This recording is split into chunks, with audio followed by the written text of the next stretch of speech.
আসসালামু আলাইকুম ওয়া রাহমাতুল্লাহি ওয়া বারাকাতুহু। সরকারি চাকরি, সরকারি চাকরি হচ্ছে সোনার হরিণ, যেটা পাইতে অনেক কষ্ট হয়। এক ঘরে 5 জন সরকারি চাকরি করবে, এটা কি কোনো নিয়ম নীতির ভিতরে পড়ে? কোনো ভালো নীতির ভিতরে পড়ে? নতে ভালো নীতির আদর্শের ভিতরে পড়ে? মানুষ চাকরি করে, সে খুঁজে বেড়াচ্ছে একজন মহিলা চাকরিজীবী, সরকারি চাকরিজীবী, নাহলে আমি বিয়ে করবো না। চিন্তা করতে পারছে কেমন রূপ? স্বামী চাকরি করছে, স্ত্রী চাকরি করছে, ছেলে চাকরি করছে, বৌমা চাকরি করছে, এক ঘরে 5 থেকে 6 জন চাকরি করছে, আর এক ঘরে না খেয়ে মরছে।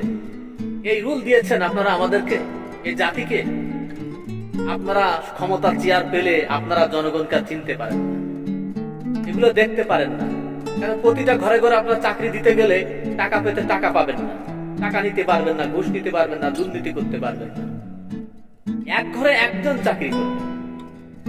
এরকম করে যদি আমরা প্রায় ঘরে, অধিকাংশ ঘরে, কিছু ঘরে আমরা চাকরি দিতে পারি, তাহলে কি হবে? এদেশের মানুষগুলো বেঁচে যাবে। এবং চাকরির মেয়াদ কমাতে হবে। চাকরি 15-16 বছর করে হবে, একবার যাবে আর একবার চলে আসবে। এইসব নীতিগুলো আমাদেরকে তৈরি করতে হবে। এক ঘরে 5 জন চাকরি দেওয়া যাবে না। এক ঘরে 5 জন কেন চাকরি করবে? আর ঘরের মানুষগুলো কি না খেয়ে থাকবে? তারাও তো দেশের নাগরিক, জনগণ নাকি? স্বামী স্ত্রী উভয় চাকরি করতে পারবে না, সরকারি চাকরি করতে পারবে না। হয় স্বামীকে করতে হবে, না স্ত্রীকে করতে হবে। এরকম রুল তৈরি করতে হবে। এই বৈষম্য দূর করেন। কেউ খাবে আর কেউ খাবে না, এইসব রুল আমাদেরকে বাদ দিতে হবে। আমরা জনগণ, আমরা নাগরিক, আমরা কথা বলতে পারি না এর আগে, কিন্তু এখন আমরা কথা বলতে পারছি। স্বাধীনতাটুকু পেয়েছি, কিন্তু বাংলাদেশের দুর্নীতি এগুলো এখনো বন্ধ হয়নি। এই দুর্নীতিগুলো আমাদেরকে বন্ধ করতে হবে। সরকারি চাকরির ক্ষেত্রে স্বামী স্ত্রী উভয় চাকরি করতে পারবেন না। এসব রুলগুলো আপনারা তৈরি করেন। আপনারা যারা প্রধান উপদেষ্টা আছেন, আমাদের ইউনূস স্যার আছেন, আপনারা যারা দেশ চালাচ্ছেন, জনগণের জন্য একটু কিছু করে দেখিয়ে দিয়ে যান। আর ফখরুদ্দিন এবং মঈন আহমেদ এরা ভালো ছিল। এরা যে কদিন ছিল সবাইকে ধরে সব জেলখানায় ঢুকাইছিল, অপরাধীদেরকে।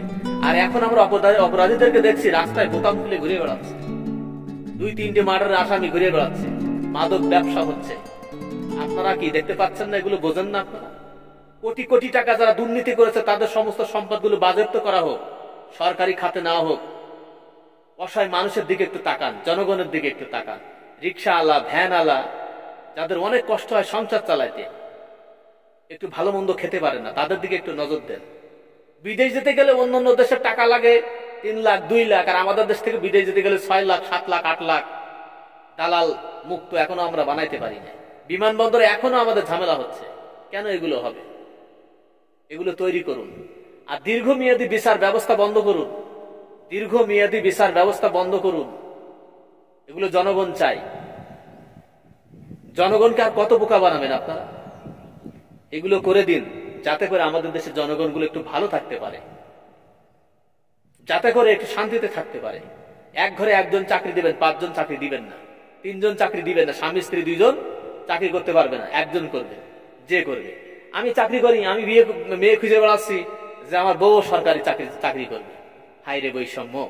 তাহলে আমরা বৈষম্য দূর করলাম কোথা থেকে? স্বামী স্ত্রী উভয় কেন চাকরি করতে হবে? এক ঘরে যদি স্বামী চাকরি করে, তার উপার্জনের টাকা দিয়ে সেই ফ্যামিলিটা ভালোভাবে চলবে। একজনে যদি স্ত্রী চাকরি করে, তাহলে তার পরিবারটা ভালোভাবে চলবে। এদিকে আমাদের খেয়াল রেখে কাজ করতে হবে। আসসালামু আলাইকুম ওয়া রাহমাতুল্লাহি ওয়া বারাকাতুহু।